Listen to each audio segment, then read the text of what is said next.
হাই হাবিবা পাকঘৰলৈ আপোনালোক সকলোকে স্বাগতম জনাইছোঁ।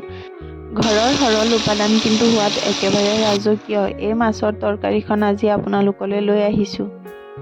ঘৰৰ কেইটামান উপকৰণেৰে ইউনিক ষ্টাইলত এই মাছৰ তৰকাৰীটো বনাই খাব পাৰি।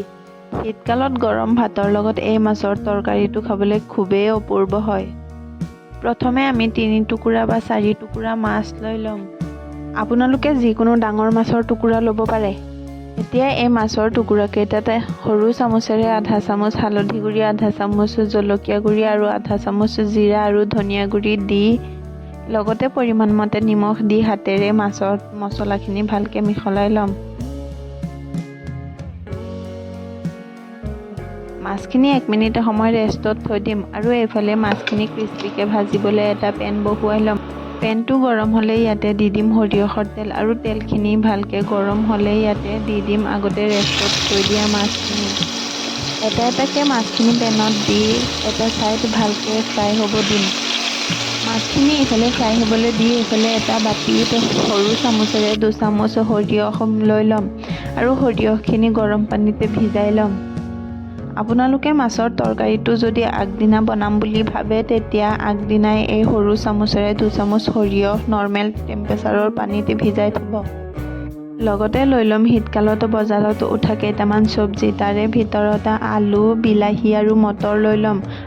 ইয়াৰ কোৱান্টিটিটো আপোনালোকে কম বেছি কৰিব পাৰে। যিহেতু আমাৰ ঘৰত আলু চবেই ভাল পায় সেইকাৰণে এই সৰু আলুটো লৈ ল'লোঁ কেইটামান বেছিকৈ। লগতে লৈ ল'ম 2টা বিলাহী আৰু বিলাহী 2টাও কাটি ল'লোঁ আৰু মটৰ কেইটাৰো বাকলি গুচাই ল'লোঁ। আৰু লৈ ল'ম এটা পিঁয়াজ, কেইপিচমান নহৰু, এটুকুৰা আদা আৰু 4টা কেঁচা জলকীয়া আৰু এইখিনি এটা এটাকৈ কাটি ল'ম।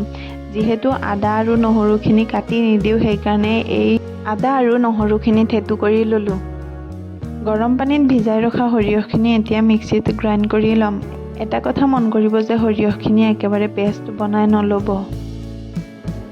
এইফালে আমাৰ চব যা যোগাৰ হৈয়ে গ'ল। এতিয়া মাছখিনি ফ্ৰাই কৰিব দিছিলোঁ সেইখিনি এটা এটাকৈ উঠাই ল'ম। এতিয়া সেই মাছ ভজা তেলতে আৰু অকণমান সৰিয়হৰ তেল দি তাতে দি দিম কাটি থোৱা পিঁয়াজখিনি।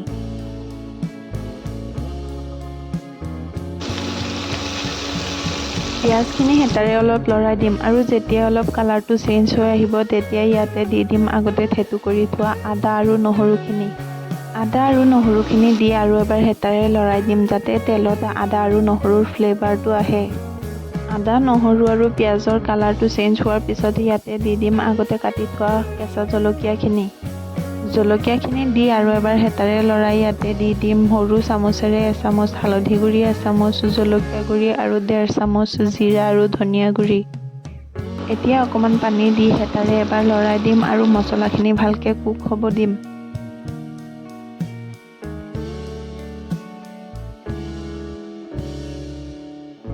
মছলাখিনি কুক হৈ যেতিয়া অলপ অলপ তেল ওলাই আহিব মছলাখিনিৰ পৰা তেতিয়া ইয়াতে দি দিম আগতে পিহি ৰখা সৰিয়হখিনি।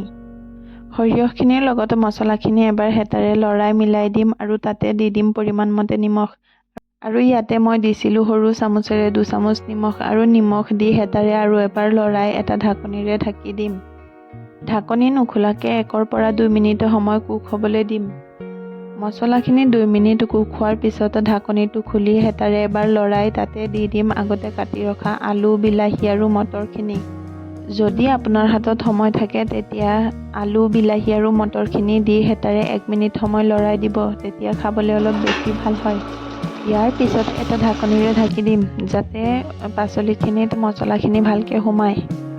2 পৰা 3 মিনিট কুক হোৱাৰ পিছত ঢাকনিটো খুলি চাব বিলাহীখিনি একেবাৰে সিজি একেবাৰে গলি গৈছে। লগতে আলু আৰু বিলাহীখিনিও 20% কুক হৈ গৈছে। আৰু মই হেতাৰে লৰাই দিছোঁ আপোনালোকে চাব পাৰিছে। আগতে ফ্ৰাই কৰি থোৱা মাছখিনি এতিয়া দি দিম। লগতে পৰিমাণ মতে পানীও দি দিম। আপোনালোকে ইয়াত গৰম পানী ব্যৱহাৰ কৰিব। গৰম পানী ব্যৱহাৰ কৰিলে তৰকাৰীটো খাবলৈ বেছি ভাল হয়। পানী দি হেতাৰে এবাৰ লৰাই মান ধনিয়াৰ পাত কেইটামান কাটি থৈছিলোঁ সেইকেইটা দি দিলোঁ। মান ধনিয়া পাত বা ধনিয়া পাত যিকোনো এটা দিলে এই তৰকাৰীটোত ধুনীয়া এটা গোন্ধ ওলায়। এতিয়া এটা ঢাকনিৰে ঢাকি 10 পৰা 15 মিনিট সময় কুক হ'ব দিম। 10 পৰা 15 মিনিটৰ ভিতৰত ঢাকনিটো খুলি হেতাৰে এবাৰ লৰাই দিম। 15 মিনিট পিছতে চাব পাৰিছে আমাৰ তৰকাৰীটো কিমান লোভনীয় হৈছে। যদি আপুনি ঘৰৰ মাছৰ তৰকাৰী ভাল পায় তেতিয়া এই ৰেচিপিটো আপোনাৰ কাৰণে একেবাৰে পাৰফেক্ট। কম সময়ত বনোৱা যায় কিন্তু সোৱাদত একেবাৰে কম নহয় এই তৰকাৰীটো। শীতকালত গৰম ভাতৰ লগতে এই তৰকাৰীটোৰ সোৱাদ কি যে অপূৰ্ব হয় কৈ শেষ কৰিব নোৱাৰি।